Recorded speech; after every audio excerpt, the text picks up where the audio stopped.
Andre Rodrigues. And I'm Annabelle Earth. And welcome to another episode of In 5. Today we have a very good videographer and photographer that's joining us on set. Mm-hmm. He has a lot of videos that go to stock footages whenever you need videos done. And he's also around helping creatives get more work and bringing up the community. I'd like to welcome Eric to our set. Hello, pleasure to meet you all. Thank you. Thank you for having me. So nice.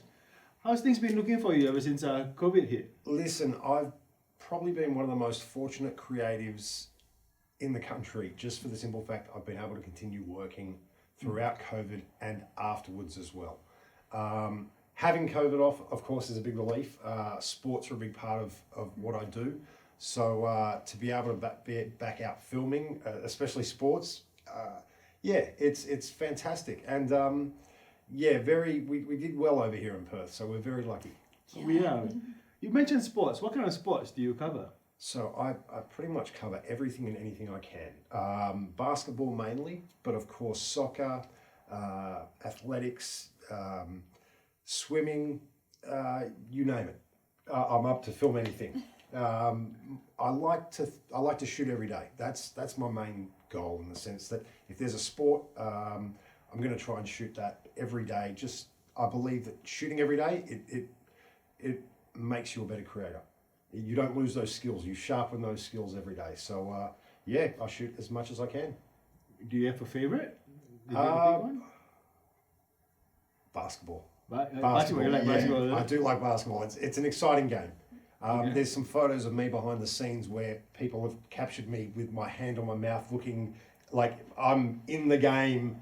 I should be capturing it, but I'm just reacting to what's happening on the court. So we have to find that. Yes. No, I've been very lucky with sports coming back, and basketball's my favourite. Oh, that's good. You also are a blogger and you do reviews. Yes. So I do a number of tutorials, reviews. Probably Google is my main platform, and YouTube for that. A lot of my YouTube tutorials as well, I guess teaching young creatives what I've learned. So as soon as a photographer or videographer arrives at the game, we start capturing the action. About halfway through, we'll then edit a bunch of the photos and upload them for the NBL1, and then continue to film and have fun. There are a lot of videos out there, but I guess it's some of the finer things like workflow, getting commercial work, because if you've never had experience or been introduced to anyone in the creative area, it can be a bit hard to get started at first. Yes. Definitely. So you're obviously putting out some stuff for young people. Do you have any advice for someone looking to go into? Absolutely. I'm so glad you asked. This is something I actually know. This is something I get asked regularly. I had a great kid by the name of Shay actually join me last week. He hit me up on social media and he's like, Paul, I want to do sports photography. I'm like, sweet, come along. And my best advice for them is to go shoot as much as you can for free. Just go out and shoot. You don't need equipment. You can use your iPhone. I borrowed a friend's camera for my first job. But just go out and shoot and see if you love it. Because if you have a passion for it and love it and enjoy it, you want to keep doing it. You'll want to learn more and improve. Whereas I didn't set off an alarm, I hope. No. We're not going to blow up. But definitely young advice to people, hit up other photographers, ask them for advice, try and find someone you can go and shoot with. Otherwise, just go shoot. There is really no excuse today in the sense of everybody has a phone, so they've got the capability to shoot. You do. And with YouTube, which we were just speaking about before, it's a fantastic tool to be able to learn. And that's where I learned a lot of my early knowledge before I got introduced to more experienced editors like your amazing editor here and others in the industry who then helped me upskill further. But first find out if it's a passion, because yes, some creators do make a lot of money for it, but I find you want to enjoy your job. You want it to be a passion. So find out if you have a passion for it, go shoot. If you have fun, then you'll go from there. So you say you can film on an iPhone. Do you have a particular piece of equipment that you would really recommend that you love? Yes. Probably, of course, iPhone first or smartphone. Oh, But I actually brought my kit today. Being a videographer, you're often on the move. So you want to keep everything nice and light and portable. So I try to fit everything in a backpack. Now, if you've got the budget, I actually recommend against not buying the most expensive camera when you start.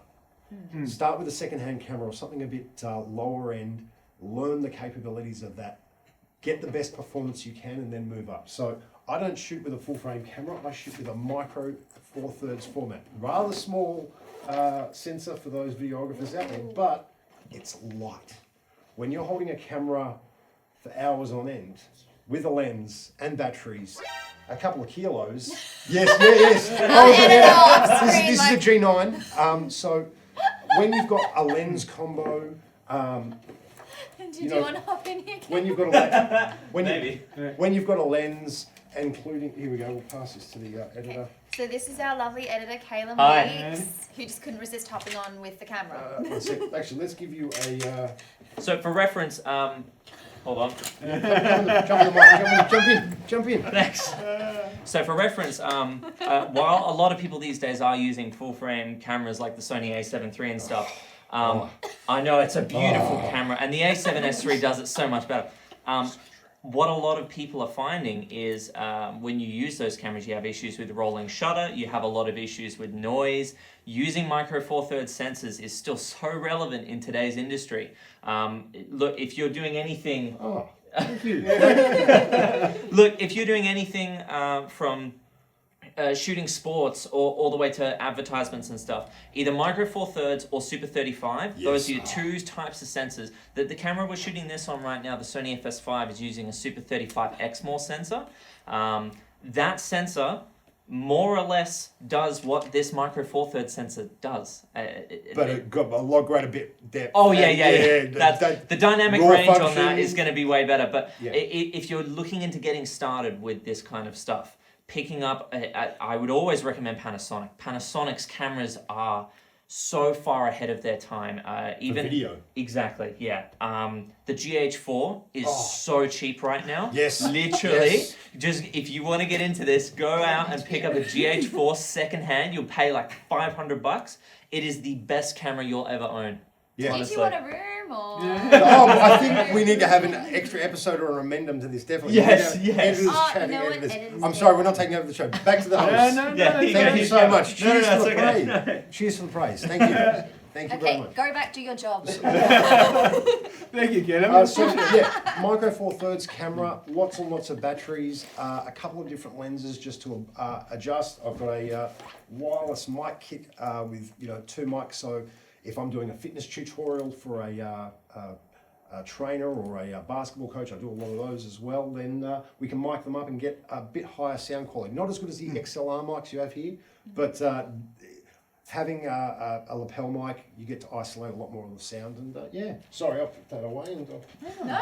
I'm glad you got it. I'm No. so happy. It just shows the passion that you have for what you do. so we'll pop. You and our DOP. So yes, just having a small light kit there, as the editor mentioned, enables you to move around, shoot a lot more, and it keeps it fun. No, it's good. Damn, I learned so I know. much and understood next to none I of know, it. right? With the iPhones and all the new handphones these days, there's so many good photographs coming out, and I do follow a few photographers on Instagram, Yes. and I don't see there's any reason why somebody can't just pick up the phone, or why they shouldn't pick up a phone and go take photographs. You're absolutely right. There is.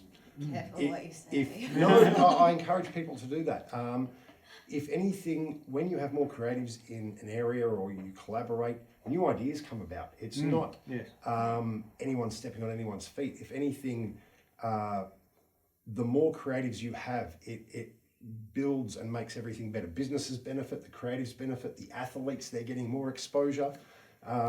So there's no real losers, and there's always a way. If you're a creative, you've got initiative, there's always a way to be able to make money.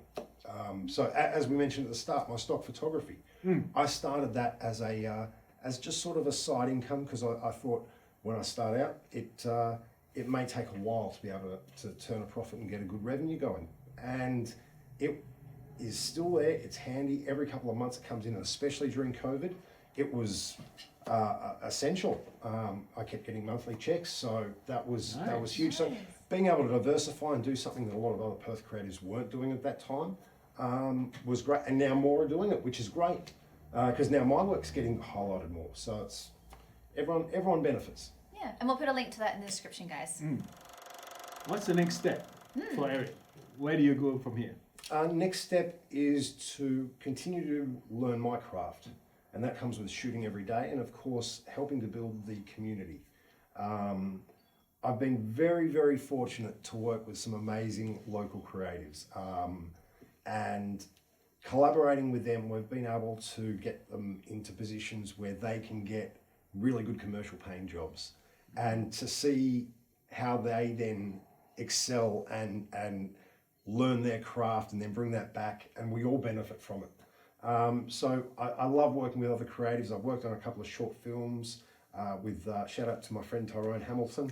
He's a writer, director, actor, and yeah, being able to work in the community, give back a bit, and hopefully get the next generation of creatives up and ready so that Perth and WA can continue to be on the map and show what amazing talent we've got in the arts, sports, and everything else. Okay, so you've been in this industry quite a while. 3 years. Jeez, okay. I was in IT for 10 years before that, and banking and finance before that, which did not suit me. As you can tell, I'm a people person. So sitting behind a desk and doing IT or finance was not my thing. Great money, 9 to 5, regular, but just was not satisfied. Since you're talking about it, why don't you tell us how you started it then? Yeah. Oh, well, okay. I was doing some IT and I started getting bored of it, so I started doing 3D printing as like a hobby. I filmed a couple of videos, and then someone shared that to someone else, and they said, oh, come film this for us. And I didn't have a camera. They liked my editing, so I borrowed a friend's camera, filmed a basketball commercial for them. They ran a basketball training community called Full Core Fitness, shout out to Adam. And from that, I got 5 or 6 calls going, hey, can you make videos for us? There was Coburn ARC, Outback Splash. So they'd give us tickets, pay us, and we'd do like an adventure video rather than an ad. So we'd get paid to have fun. And then from that, I got invited to a basketball team and finally bought a camera. And so 3 years, and Corona in between. Is there anybody that you follow yourself on Instagram, or Yes. anybody that's inspired you? Yes, so, I mean, everyone's going to say Peter McKinnon, something like that. Someone actually sent me his profile page. But in Perth, there's a couple. There's a lovely lady by the name, she's Queen of Drones, Jay Dilnott, and she runs she makes her own jewellery out of seashell, local creative. She sells her artwork to mainly corporate customers who are looking for commercial artwork. So she'll sell drone pieces for thousands of dollars. She has a stall down at Scarborough, and she was a huge inspiration of mine because she showed me that you could do this in Perth. So often the misconception is that we're Perth, we're isolated, the industry isn't here, the demand isn't here. She showed me that it is here, that if you make it and build it, and she's got 21,000 followers now. She sells artwork all across Australia. And to see a young woman doing that by herself, that was a huge inspirational step for me.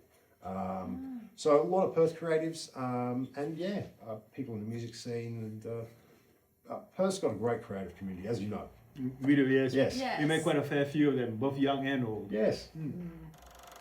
Paulie, thank you so much for joining us today. Thank you We all really so much. appreciate it. It's been so fun talking to you. Thank you to the editor as well. And the editor as well. Thank you, Caylem. What are the events we're on this weekend? All right, we've got quite a bit going on. So we've got Heather's the Musical. First night is the 23rd, and it goes to the 3rd of July. So the last night is at the Subiaco Arts Centre. You can get your information from www.entertaind.me, and tickets, that's a mouthful, and tickets at www.ptt.wa.gov.au. Tomorrow you can check out Perth State Library for the workshop on Fred Alexander, the Men, the Arts, the Festival. So look at the life at the Men behind at the Perth Arts Festival. And you can start booking your tickets now for the Perth Cabaret International Festival at His Majesty's Theatre from the 19th to the 27th of June. Tickets at ptt.wa.gov.au. Hi guys, thank you so much for watching the show. Don't forget to like, subscribe and click the notifications bell to be up to date on all of our content. And please comment below and check out our socials, the descriptions are down below. We also like to thank our sponsors, Malaga Print and Signs. And for all your social media needs, please contact Karen and Vicki, whose links will be at the bottom of this page as well. I'm Annabelle Earth. And I'm Andre Rodrigues. And this is In 5. Don't forget to tune in next week, guys. See ya. See ya.